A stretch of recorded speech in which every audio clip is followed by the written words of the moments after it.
Welcome to Insider at CES, how emerging technologies enable the future of work. Presented by Verizon in partnership with Lenovo, here's our host, Insider Senior Tech Reporter, Payal Saberi. Hi all, I'm Payal Zaveri, a Senior Tech Reporter at Insider. Thank you for joining. Today we will unpack one of this year's key themes at CES, how innovation is addressing global challenges in the future of work. Technologists, business leaders, and future of work experts have come together in Las Vegas this week to hear and see the latest technology in real time. Top of mind for everyone is how organizations are using technology to streamline and automate business tasks. They're also thinking about how to adapt to a new digital-first workplace, where employees are often working from anywhere. These last 2 years saw a profound shift in where employees want to work and the flexibility companies need to offer them, and it's just the beginning. Keeping employees connected and engaged is more important than ever before. Let's talk about how technology made way for unprecedented levels of change in the workplace and the challenges that have come along with it. We'd love for you to join the conversation on social media by using hashtag #InsiderEvents and hashtag #FutureOfWork. You can also submit questions for our panelists through the dashboard at the bottom of the screen. And we want your feedback. So in the dashboard, you will see an icon for our survey. You can take it at any time during or just after the event. Now I'd like to introduce my guests, Alvina Antar, CIO at Okta, Vijay Polrajan, Vice President of Devices at Verizon Business Group, and Steve Hatfield, Global Future of Work Leader and Principal at Deloitte. To kick off our discussion, I think it would be great for our audience to understand what the future of work means to you. So Alvina, maybe you can start us off with a few words about yourself, about Okta, and what the future of work means to you. Yeah, thank you so much, Payal. Thanks for the introduction and for having me here for this exciting topic. I'm Alvina Antar, Chief Information Officer at Okta. I am responsible for scaling Okta to support durable growth by unlocking the full potential of our people, process, technology, and data. So this topic is close to home. Okta powers identity for the internet and is the foundation for secure connections between people and technology. And so our vision is truly to free everyone to safely and securely use any technology. And for me, in terms of what the future of work means, a more flexible way to work that empowers employees with choice around when, where, and how they work. And at Okta, we call it dynamic work. It's more about enabling employees to work from anywhere. It's about providing employees the right technology to seamlessly and securely be productive and successful. And we know that in the last 2 years, we were challenged with ensuring that every employee could work from anywhere.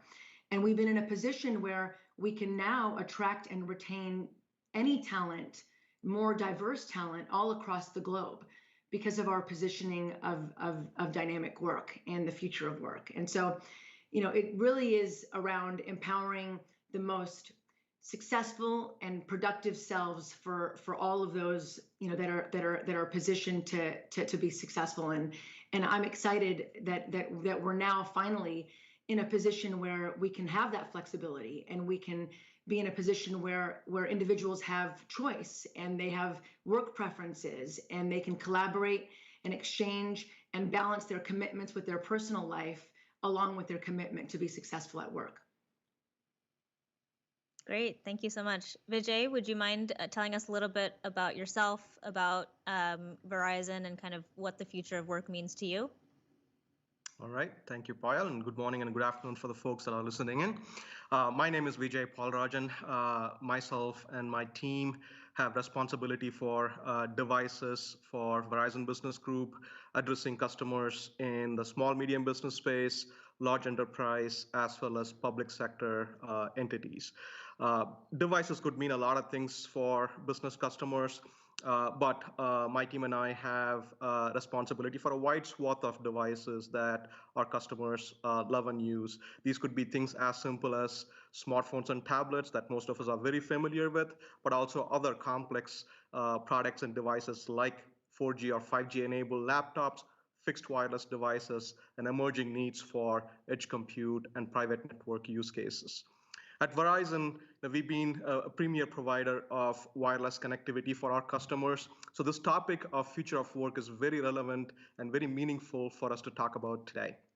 For me personally, future of work means something very simple. It's the ability for us to provide to our customers the right set of tools. It could be right hardware, right software, right connectivity solutions at their place of choosing, at the time of choosing, for use cases that they want to address for their employees, for their customers, and their stakeholder group, right?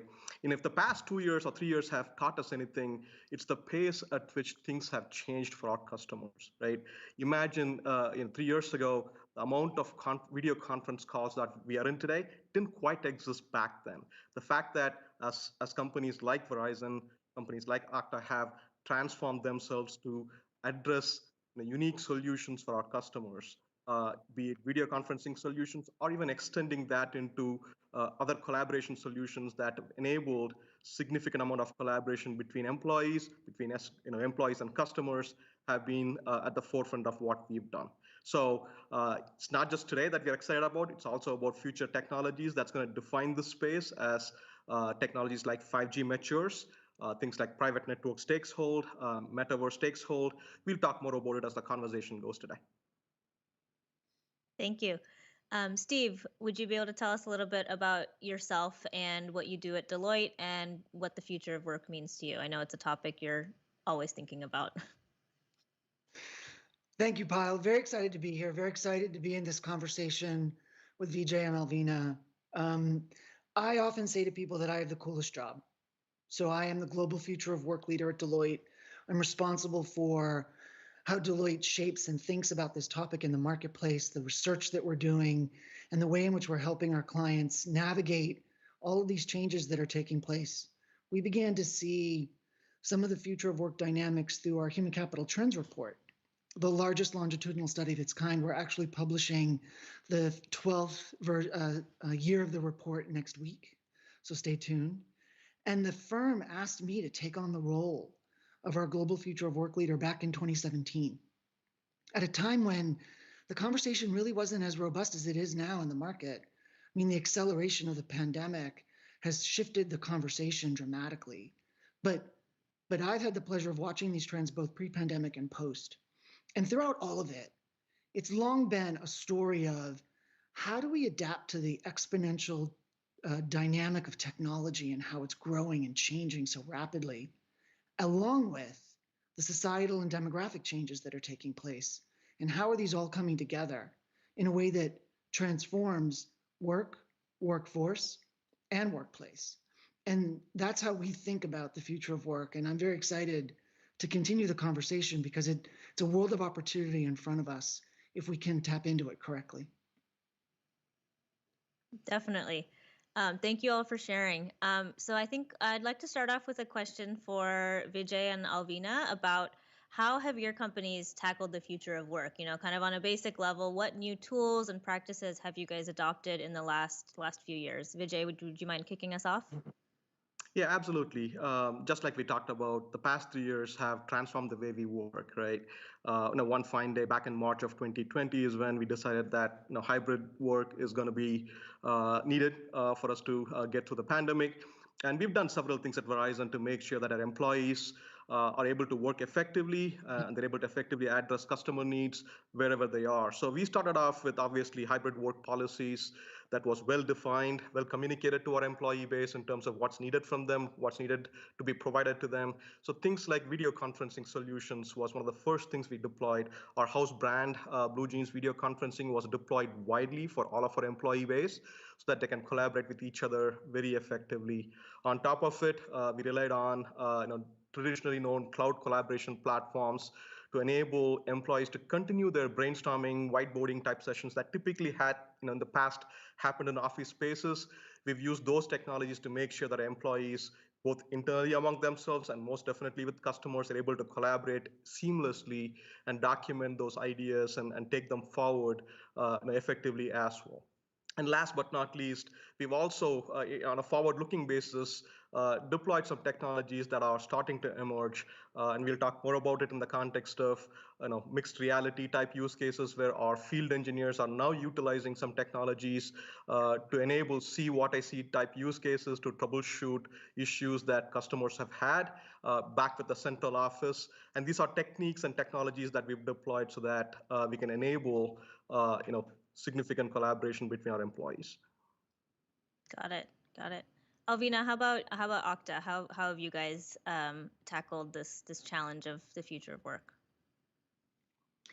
Well, at Okta, we were born in the cloud, 13 years, and so have adopted a majority of cloud technologies, and so with our ability to embrace these technologies, and it's been an exciting time for us to not only capitalize on the technologies that we've invested in, but also share our experiences with our customers, who a lot of which who are transforming their business in adopting the cloud, who are digitally transforming.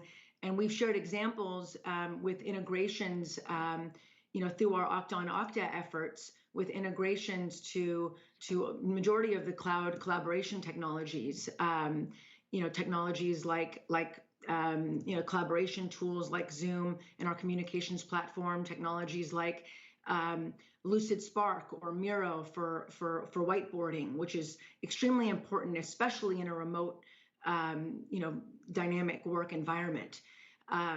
Technologies that are more important are tools like recognition platforms that now the importance of actually ensuring that people feel connected, and that regardless of whether you're a remote employee or if you have a hub within a physical location, the technologies in which we're able to broadcast weekly all hands. So we actually have, from Okta's inception, have had weekly all hands every Thursday morning.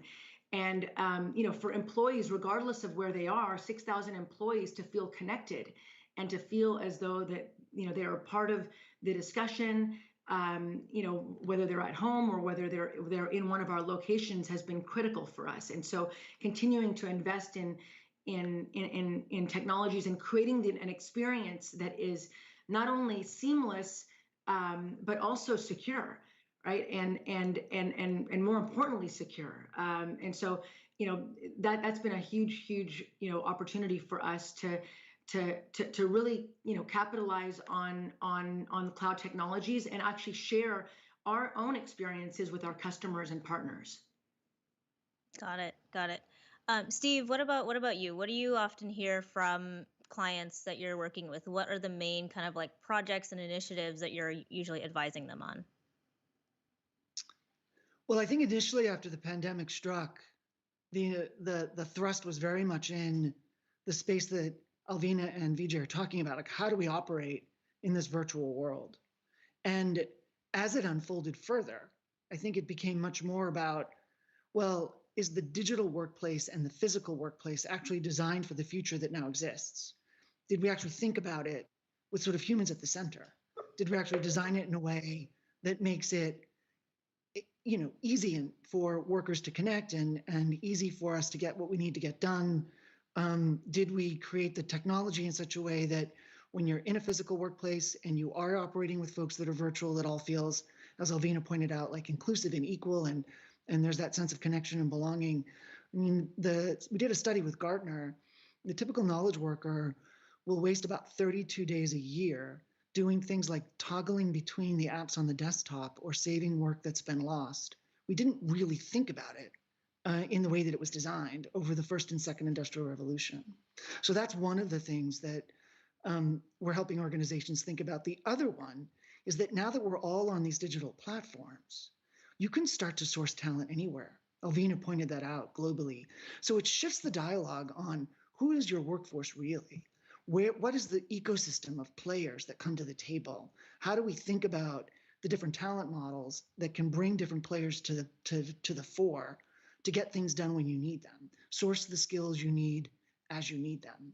And so there's this new thrust around workforce ecosystems. We did a study with MIT, 80%, 87% of those in organizations we studied actually fully recognize that an ecosystem is critical to achieving your business objectives, but far fewer, say 20%, are actually doing anything to intentionally orchestrate that ecosystem. And so now that's the other direction of travel, because again, it's a world of opportunity. If we can solve the inadequacies of the digital workplace and we can tap into the power of the ecosystem, some really fantastic things can happen. Yeah, yeah. It sounds like the kind of what I'm hearing from all of you is that, more than the technology and the specific tools that you have to use, the main concern is really around keeping employees engaged and making sure they have the tools that they need to continue working and feel like they are set up to be successful. And you all sort of shared a little bit about that already, but I'd love to kind of dig into that a little further. How can companies keep employees engaged and happy and productive in this new era of work where they want flexibility and we can essentially work from anywhere, but you still have to feel connected to the organization that you're part of. Alvina, I know you had some thoughts on that, so why don't we start with you? Well, I love what Steve just mentioned, that yes, it's beyond tools. It's we have transformed our workplace. For those of us that are continuing to invest in our locations look very, very different, right? They are now collaboration spaces. They are no longer cubes and offices. People don't want to come to the office just to sit on a Zoom call, with remote and distributed employees. People want to come to the office to engage and collaborate and whiteboard and really design and discover together, and connect, right? It's the reason why we have issues with retention is people don't feel connected, right? And to the company that they're a part of, because many employees haven't even met their coworkers, and so now the location is a place to bond, create meaning. And so the office location is very, very different, and we are transforming our locations to be able to embrace that type of environment. And so with that comes a real focus on security, right? One of the top concerns for our customers is around security, and the threat landscape continues to grow, and companies across all industries are concerned about being breached, losing their customers' trust, and so this concern is even greater and more heightened as employees work from anywhere, right? And so making sure that we understand what employees have access to, and ensuring that not only can they find information. I mean, the example that Steve just mentioned, where we're implementing technologies where enterprise search is more critical than anything, right? Being able to find information is the biggest challenge for employees, and they're frustrated if they can't find information at their fingertips. But ensuring that they have the information and they don't have more than what they need, and they don't have access to more than they should have, is also a huge security focus for us and for our customers. Yeah, yeah. I'd love to chat a little bit more about that, the enterprise search thing that you brought up, Steve. I think that's super interesting, and I've heard that before, that's a very big challenge, especially when people are working from anywhere. What are kind of the top questions that you usually get from clients when they are dealing with that kind of that sort of issue, and how do you kind of advise them to solve it? It's a great question. The dynamic around how we need to work differently in this new virtual environment, or this increased virtual environment. Again, people were starting to work virtually prior to the pandemic. It just massively accelerated. It used to be somewhere in the vicinity of 4% of the US workforce worked remotely or hybridly in any significant way, and now it's up to somewhere close to half. They predict about 20 to 25% of the global workforce will be working remotely in a substantive way. And in some countries, of course, it's much greater. Um, the issue becomes ways of working. The issue becomes how project team leaders are organizing the work, how you're thinking about the work itself, the outcomes you're trying to achieve. And the opportunity becomes one of how do we create better work-life integration? How do we give our employees that flexibility? How do we sort for the different working styles that in the past, everyone needed to adapt to the 9 to 5 in factory / in office model? Now, morning people, night people, like you can organize the work according to the style and the benefit and the well-being and the performance of your team as humans. So part of the challenge then becomes back to the search question, Pyle, is, the typical engineer, for example, spends 70% of her time trying to find the data. The typical nurse spends 50% of her time or his time trying to do the admin. The issue becomes one of how can we bring the technologies to the table to kind of elevate what humans do and get rid of some of that work underneath. And now the AI toolkits that exist enable some of that. So you're hearing about it with ChatGPT. So the conversation becomes one of, can we bring these toolkits, these AI toolkits to the table in a way that you can conduct the search and you can provide the information more readily and quickly to your workforce, to your teams, so they can take that and then do the next layer of what humans need to do best, the creative thinking, the storytelling, the analysis. And that's the conversation that I'm finding most interesting, and how organizations are starting to think about how to solve for these vast amounts of data and the search dimension that you're talking about. Got it. Another kind of key theme that I'm hearing from you guys is that security is really top of mind, and it kind of goes hand in hand with that, with Alvina, what you were saying about you want to make sure employees kind of have access to everything they need to have access to, but not more than that, and also that they're able to access it in a secure way. And I know Vijay, you also had some thoughts on that as well, and especially with devices and that whole element of it. So I'm curious to hear kind of what are, I think first looking at, both of your organizations, Verizon and Okta, like what are the priorities when it comes to security in this new era of work? Vijay, do you want to start us off? Sure. Look, I think at the end of the day, security is a primary conversation with most of our customers, right? Including internal customers, if you think about it that way.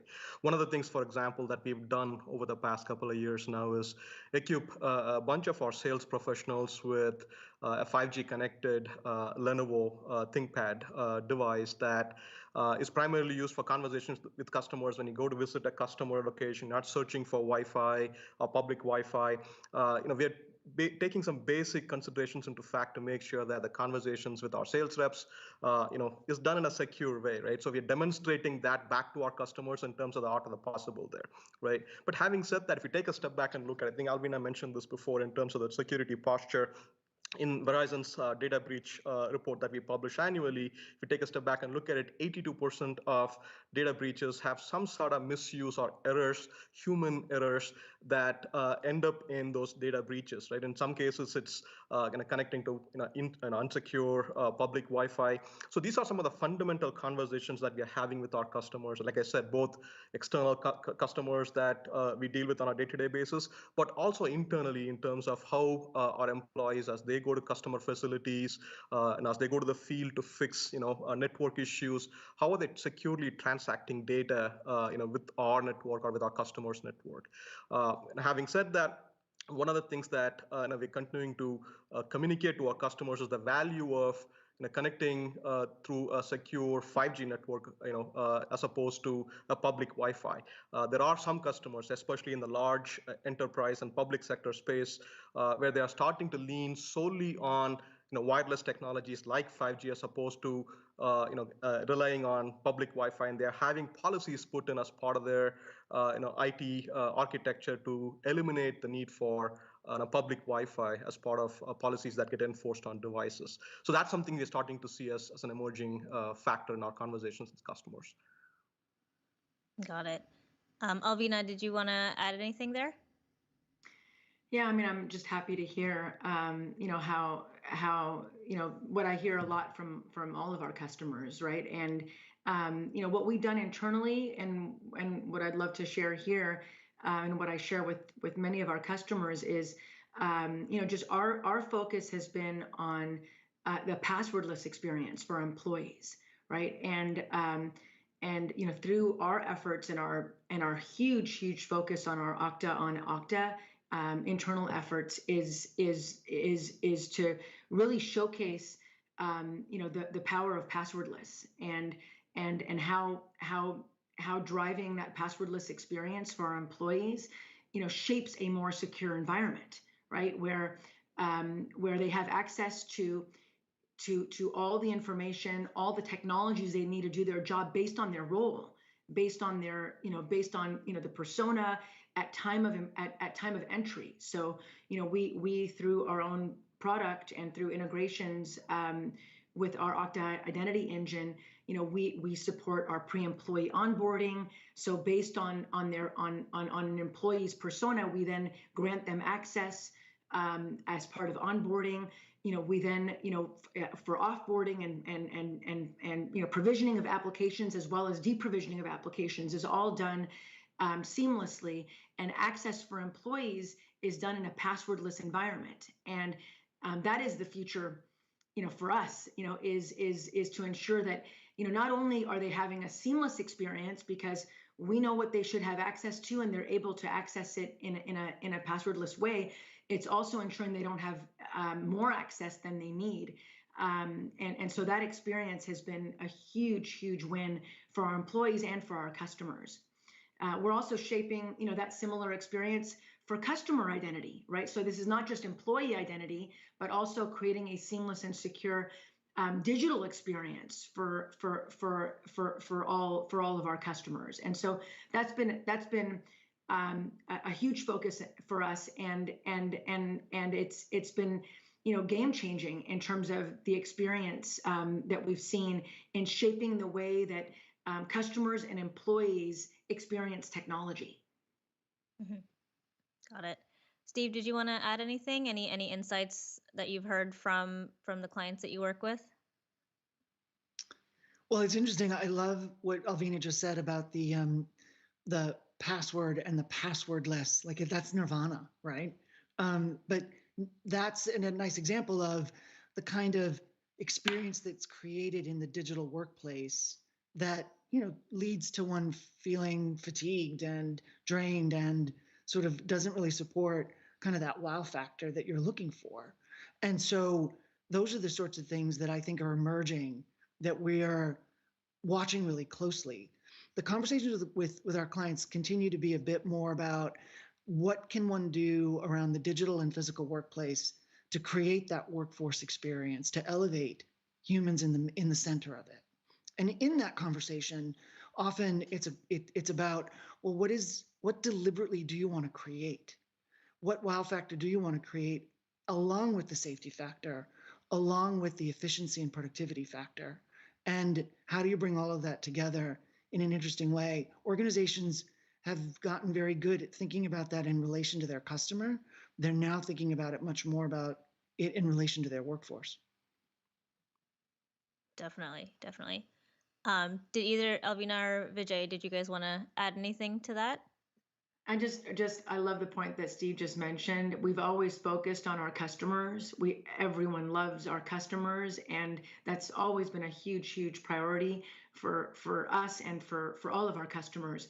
But now more than ever, our employees are taking center stage, and the importance of our employees and their experience and loving our employees and ensuring that they are productive and successful and happy and engaged and challenged and excited, is what I'm feeling is the future of work.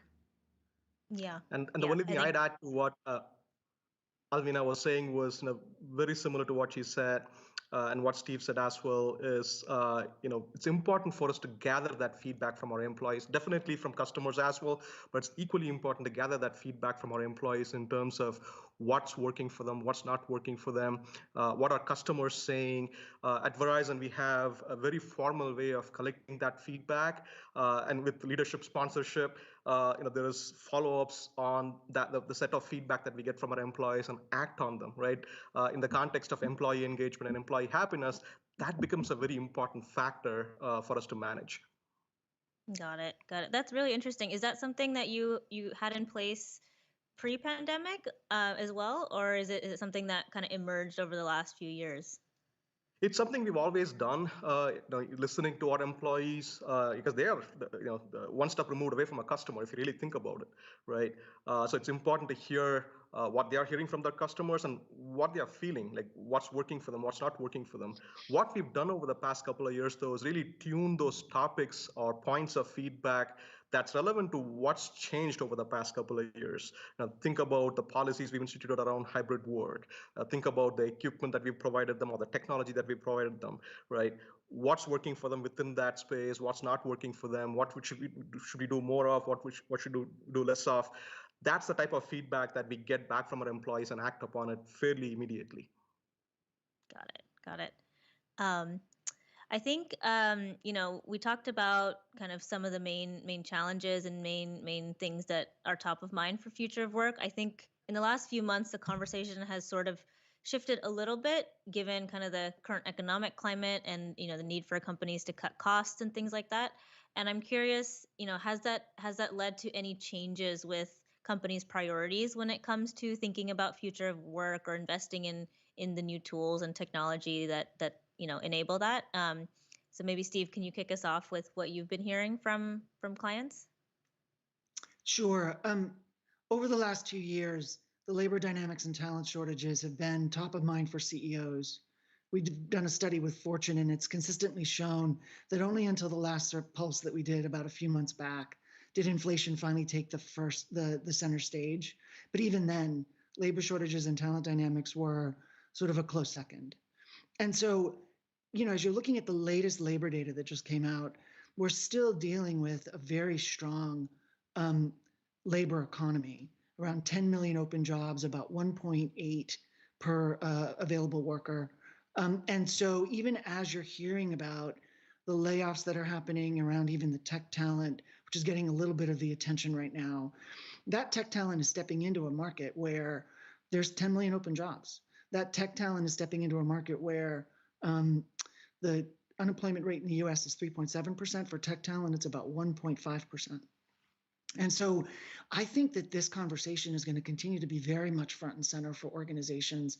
How do we create the experience that talent wants? How do we elevate what humans do in the workplace so that we can take advantage of the capacity that we have in our workforce and get the sort of dull and boring things out of the way and maybe into the hands of the technology and let it tackle that instead? How do we use the toolkits best to increase the performance and productivity and happiness, to Alvina's point, of our workforce? And I think that will be a very present conversation. And the dialogue that sort of says, hey, when the recession hits and we start tackling inflation and the labor market softens, well, perhaps the dynamic of that relationship between the employee and the employer will shift. I don't see it shifting in the same way. I think that this will continue to be front and center, and the organizations that focus on these issues with their workforce will be the ones that succeed. Got it. That makes a lot of sense. Vijay or Alvina, do you guys want to add anything? Yeah, absolutely. Look, at the end of the day, as we continue to monitor the variances within the economic climate, what we are hearing from our customers is the continued need to invest in technology or invest in innovation, right? Especially if I look at the past couple of years, the pace at which the digital transformation has happened, the pace at which customer expects innovation to happen. Think contactless delivery, think immersive experiences from a shopping standpoint, not quite an employee type experience, more a customer type experience. That will only continue to accelerate because customers now have gotten used to a certain pace, a certain amount of innovation, and that's exactly what we are hearing back from our customers. And they are still continue to be interested in investing in accelerating the pace of digital transformation, accelerating the pace of technology deployments. Things like fixed wireless has taken off for us. Things like private networks are innovating certain verticals like manufacturing, like venue management, right? So we're starting to see some of these emerging technologies take hold. Even mixed reality is something that we're starting to hear back from our customers as technologies they want to invest in, not just in the context of providing customer benefits, but also for employee purposes. So, while we monitor the economic climate, I fully anticipate, especially as 5G wireless technologies get deployed even further and faster, there's going to be some new exciting use cases that we're going to go after and solve for customers with unique solutions. Yeah, got it. Alvina, how about you? I just wanted to point out, I mean, you had mentioned the economic climate and the environment that many organizations are in identifying opportunities to cut costs and drive efficiencies. This opportunity is a time where we're looking at our technology stack and we're looking at whether or not we're fully utilizing all features and capabilities of the investments that we've made. And for cloud technologies, these are subscription businesses. These are businesses that have to earn your business year after year after year. And if they're, if you're not fully leveraging the capabilities of the investments that you're making, well, then you're at risk. And so here's an opportunity to ensure that your customers are happy and they're not just using bare base functionality that they've deployed your capabilities for, but they're fully leveraging deep functionality, and can highlight as a showcase customer the technology, that and the benefits that technology provides. And so, I believe that it's an opportune time for technology companies to double down on ensuring that they understand how their customers are using their products. They understand where the gaps are and are accountable for ensuring that their customers are actually leveraging their investments. Otherwise, they're at risk of actually losing the customers and churning. Yeah, makes a lot of sense. So kind of, on that note, now we're kind of 2 years into this new way of work. There's all these different dynamics going on. What are, the top priorities for, thinking about future of work this year as compared to years past? Steve, maybe you want to start us off with that one. Sure. So I think right out of the gate, it's about getting the hybrid model right. And a lot of it is the technology, but a lot of it is the ways of working and helping teams and project leaders sort of understand how to work in this model correctly and how to contract with their project teams about how to create the right work-life integration and everyone working at their best. I think secondly, given the dynamics that we just described in the labor market, organizations are going to move more aggressively to thinking about skills versus jobs. And how do I find the skills that I need? How do I create and upskill the workforce that I have to the things that are required? How do I make sure we're all really deployed at the right business objectives? And to the extent that a broader ecosystem of workers enables you to tap into different skill sets, bringing that to the table. And then I think third, to the points that Alvina and Vijay are making, use the technology to its best. And what technologies can you continue to invest in to bring to the table with an eye to how do we unleash the capacity and the potential of the workforce that we have to do the things that humans do best. I think those three will be front and center and paramount in the months to come. Got it. That makes sense. Vijay and Alvina, I'd love for you guys to chat about that from like the perspective of what your companies are focusing on this year in terms of future of work. Vijay, if you want to start us off. Sure. Yeah. For us, it's one common priority from years past, which is highly reliable, high-speed, secure connectivity, both for our employees, but also for our customers. That continues to be of paramount importance for us from a priority standpoint. The second thing that's equally important, that's even more important as we go along in the future, is unique user experiences, customer experiences, employee experiences. That's going to define what future of work means for both customer set as well as employees, right? These could be things as simple as on devices that our customers or employees use. Can I get multiple days worth of battery? Do I have to keep charging my device every so often? Or it could be things as complex as the connectivity on those devices and the capability that those devices offer, right? These are things that we are focusing on as priority to make sure that we're able to meet both employee as well as customer expectations when it comes to new ways of working in the future. Got it. Alvina, how about you? Yeah, I mean, in terms of the next several years and the future of work, we've hired extensively as many companies have, and now our focus is really to be able to ensure that we're able to embrace every employee and make sure that every employee is positioned to be wildly successful. And so a huge focus there is to ensure, as we've talked about this morning, is to ensure that there is that level of connectivity, that we understand every individual's goals and aspirations. We understand what they need to be successful. How do we bring together the employees and at the right time, not only just to engage and be connected, but also to brainstorm and drive true innovation. It's definitely, as Vijay mentioned, a time where we're really focused on driving differentiation, right? And so I talked about our passwordless experience. We're also now focusing on developing our identity governance. So it's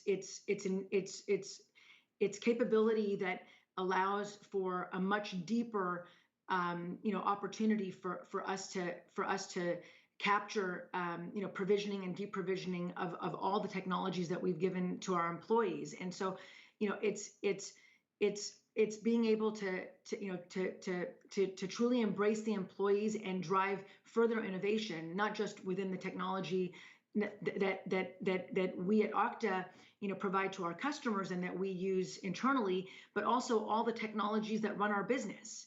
How do we drive a blueprint that is truly connected and integrated and automated and is seamless, for our employees and our customers alike? And so that's the future for us, and we've got an exciting couple of years ahead. Got it. I think the kind of last topic I wanted to chat with you guys about was, we can't talk about the future of work and new technology without really thinking about the metaverse and kind of mixed reality and all of those things and how that might be applied to the workplace in the future. And Vijay, I know you mentioned a few things about how you're using mixed reality and experiences with customers and things like that. So, how do you guys think the metaverse will be applied to the workplace? And Vijay, why don't we start with you and then move on to everybody else? Sure. There are two focus areas when it comes to things like mixed reality that we focused on over the past couple of years, right? So as these technologies emerge, as the hardware gets well tuned, as connectivity solutions come about, especially in the context of low latency, high speed type connections come along with 5G, the two areas of focus really is in the context of learning and development type use cases, as well as field services use cases. In both those areas, we have within Verizon, we are dogfooding those two use cases, both for training soft and hard skills for our employees using mixed reality hardware, as well as using the AR type entities to encourage our field engineers to use see what I see type use cases to talk to central officers to quickly troubleshoot customer issues. These are two focus areas that we've been looking at. And what we've also done is, talk to our customer set in terms of what they see as emerging in this space, right? So the use cases, the focus on those two use cases, I think are fairly aligned. What we're also hearing back from customers that have trialed these technologies out is the immense potential for productivity improvement. Imagine the ability for companies to, in real time, measure the success of a particular training session with a new technician, a new piece of equipment, right? Or the pace at which a field engineer can troubleshoot a piece of equipment that would have taken multiple field visits. So we're starting to gather that type of information, group them together so that we can talk about the benefits of mixed reality, not just from the perspective of hardware that does it, but the required connectivity that will enable high speed and low latency for customer benefits. Got it. Got it. Steve and Alvina, did you guys want to add anything to that? Sure, happy to. It's hard to think about a future where the metaverse isn't really taking sort of a really central role in some ways. This digital workplace and the opportunity that exists. Now, mixed and virtual reality was certainly at play before the ideas of the metaverse were recently coined. But the way in which it's accelerating and the extent to which the art of the possible is starting to emerge is really interesting. I mean, if we recall, the gaming industry is about a $300 billion sort of market. And so there's an entire array of folks that are comfortable and capable and able and often facile in that world. They would, of course, start to expect some of that to show up in the workplace. Vijay just talked about 3 or 4 really interesting use cases. Other ones that we're starting to see are the way in which it creates the ability to do advanced product design, the way in which it creates the ability to bring different folks from all across, you name it, the globe, into an environment where they can collaborate in a different and better way. And of course, it's still early days, but remember, these technologies are on an exponential curve. They're doubling in performance power in every 18 months. I'll be keen to see where it is in 3 to 6 years. Got it. Alvina, any thoughts that you want to add? I think there's, as Steve just mentioned, and Vijay, I mean, the examples that were given, just many industries, that I see it, I see, there being more, a more heightened focus around more hands-on work and collaboration, areas like construction, manufacturing, real estate, and I was happy to hear Vijay's examples. So, those would be the quickest to adopt, but it'll be very, very exciting to see. Got it. So now I see our audience has a few questions, so I'd love to throw some of those to you guys. I think let's start with this one. Somebody asked, what is the #1 piece of advice you to other leaders on how to excel in this time where we shape the future of work?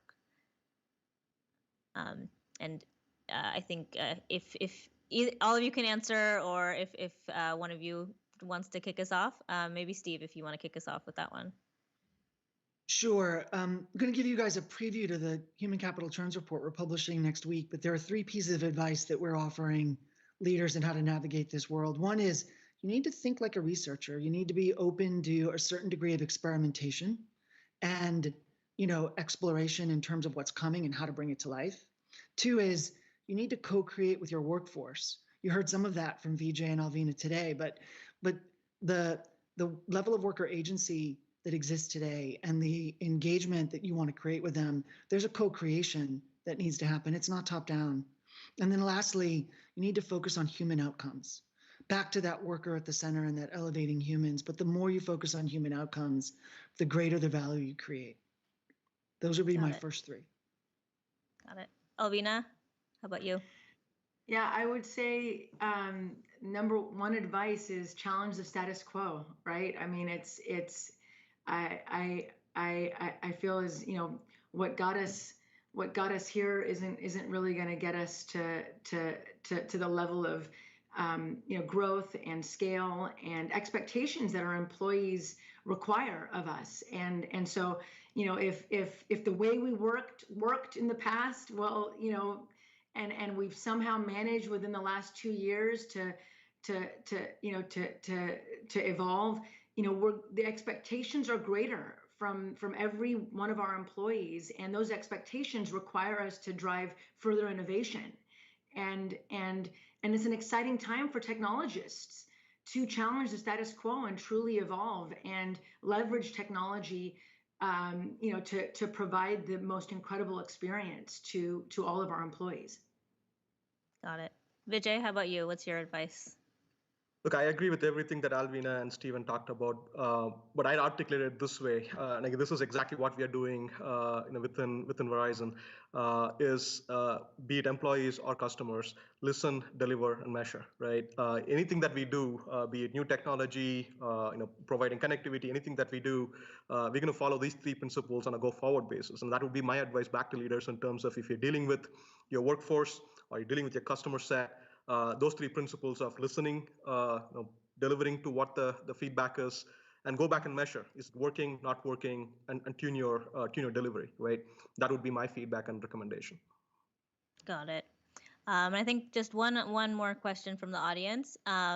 So this person has asked, we know that emerging technologies like AI and augmented reality are revolutionizing the way we work and communicate and collaborate. These technologies can help businesses cut costs, boost efficiency, and become more agile than before. And the future of work is really dependent on these advancements. But their question is, what are the best ways to get employees to be less apprehensive about these changes? Because those are all very big, scary words and can mean a lot of things. But what is the best way that you've found to get employees to be less apprehensive about adopting those changes? Vijay, why don't you start us off? Yeah, I'll kick it off. Okay. No, go ahead. I'll kick it off. I'll kick it off. Look, at the end of the day, I think it's really important for us as leaders to articulate what each of these technologies mean for our employees and for our customers. Right? ChatGPT. I know Stephen referred to it quite a bit in earlier conversations. It's important that our employees understand what these technologies can bring forth, how those technologies can make their life better. AI-based decision making comes to mind as an example. It's important that our employees understand the power that comes along with some of these new technologies, and how that can change the outcome that they have for themselves as well as for our customers. I think fundamentally it's important for us as leaders to articulate and educate what these technologies mean. And once that clarity is achieved, the apprehension would eventually go away. Got it. Alvina, what were you hoping to add? Yeah, no, I feel like for employees that are apprehensive, it's really just sharing, the opportunity to, and that technology is bringing in terms of the evolution of their skills, their ability so maybe employees were doing manual processing to an example is to identify churn risk or upsell opportunities. Well, now through AI, we can predict, upsell opportunities and churn, based on our understanding of customers' usage. And so those employees, can now think and drive increased innovation based on data at their fingertips, as opposed to, data that they're spending days and months trying to create. Right? And so it's getting employees to understand that their job is not necessarily going away. Their job is transforming in utilizing the information that is at their fingertips to be able to drive better decision making. And so, it's providing that clarity and really getting everyone to evolve, and not just challenging the status quo of technologies or how you ran your business, but challenging the status quo of you individually. Like what, the way that you worked 2 years ago isn't going to be the same the way as you are today or a year from now. Each of us need to transform individually and collectively. Yeah. Steve, did you have anything to add? I love Alvina's response, right? It's really about jobs changing and everyone's job changing with these technologies, and the opportunity to create much more meaningful work for everyone. I mean, there's a natural apprehension to change, but that opportunity for more meaningful work, it's really the holy grail. Got it. Thank you all for joining us today, and I'd like to thank today's panelists, Alvina, Vijay, and Steve, for the insights that they shared. And thank you to our presenting partner, Verizon, in partnership with Lenovo. We're very clearly at the beginning of this transition to a new way of working and just seeing like the first wave of technology that's enabling it. We still don't know how technologies like ChatGPT, for example, will shape the future of work. But beyond that, it's really clear that technology is just one piece of the puzzle. Along with the new tech, companies are thinking about, how to keep employees happy and how to keep the devices and tools that they use secure. Um, Thank you to all of you for listening into our conversation and for sharing your thoughts. Remember to continue sharing using the hashtags Insider Events and Future of Work. We'll continue to cover these topics at Insider, so be sure to follow us. You can also find additional resources on the future of work in the dashboard below. In a few minutes, our survey will pop up on your screen. We'd love to get your feedback so we can continue improving. Thank you again for joining us and have a wonderful day.